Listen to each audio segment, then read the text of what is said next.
ছেলের কাছে নিয়ে চলেন, আমি আমার ছেলের কাছে গেলে আমার ছেলে সুস্থ হয়ে যাবে। কেউ আমাকে নিয়ে যাচ্ছে না আমার ছেলের কাছে।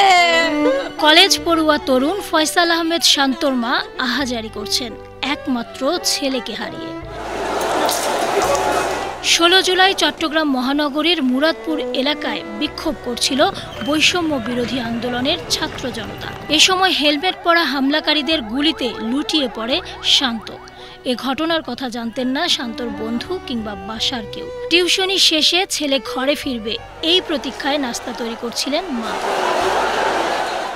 বাসায় ফিরবে, আমি নাস্তা রেডি করতেছিলাম। মেয়েকে বলছি তুমি একটু কল দাও তোমার ভাইকে। কল দিয়ে দেখছি আমার ছেলের মোবাইল বন্ধ বন্ধ। তারপর তো আমি ভাবতে পারি না যে আমার এরকম সর্বনাশ হয়ে গেছে। কিছুক্ষণ পর দেখতেছি ওর দুইটা বন্ধু আসছে আমাকে নেওয়ার জন্য। আন্টি একটু রেডি হন, আমাদের সাথে একটু মেডিকেলে যাইতে হবে। কেন মেডিকেলে যাইতে হবে? শান্ত ভাইয়ের গায়ে গুলি লাগছে। তখনও তো আমি জানি না যে আমার ছেলে শহীদ হয়ে গেছে। ছোটকাল থেকে শান্তশিষ্ট হয়েছিল, কিন্তু অত্যন্ত সাহসী ছিল। এখনো পর্যন্ত আমি নিজেকে বিশ্বাস করাতে পারতেছি না যে কি ও নেই। শুধু এতটুকু মনে হচ্ছে যে ওর সাথে আমার সাথে যোগাযোগটা বন্ধ। ওনার কাছে আবেদন করেছিলাম যে আমরা একটা এখানে চট্টগ্রামে একটা জানাজা করব, তো প্রশাসন সেটা দেয়নি। শুধু ছাত্র নয়, সেদিনের ঘটনায় আওয়ামী লীগ, যুবলীগ ও ছাত্রলীগের গুলিতে আরও যে 2-3 জন খুন হন তারা ছিলেন পথচারী। এদের একজন আসবাব কারখানার কর্মী মোহাম্মদ ফারুক, আরেকজন মুদি দোকানের কর্মচারী সাইমন।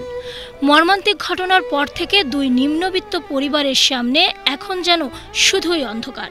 এখন তো আর লোকটাকে তো আর ফিরে পাবো না, সে তো দুনিয়া ছাড়ে চলে গেছে। 2টা ছেলে মেয়ে তো আর বাপ করে ডাক দিতে পারবে না।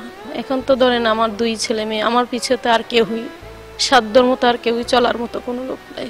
তো এখন আমার এই বাচ্চাগুলোর নিয়ে চলাফেরা করতে হবে। আর আউরে কথা আমি তো মনে হচ্ছে আমার ছেলের কোনো বা অসুস্থ ভাই এমন যে লাশ করে এলাম, আমার বলে মির ফেলাইছি, মিত্র করে এলাইছি, আমি তো বলতে পারি।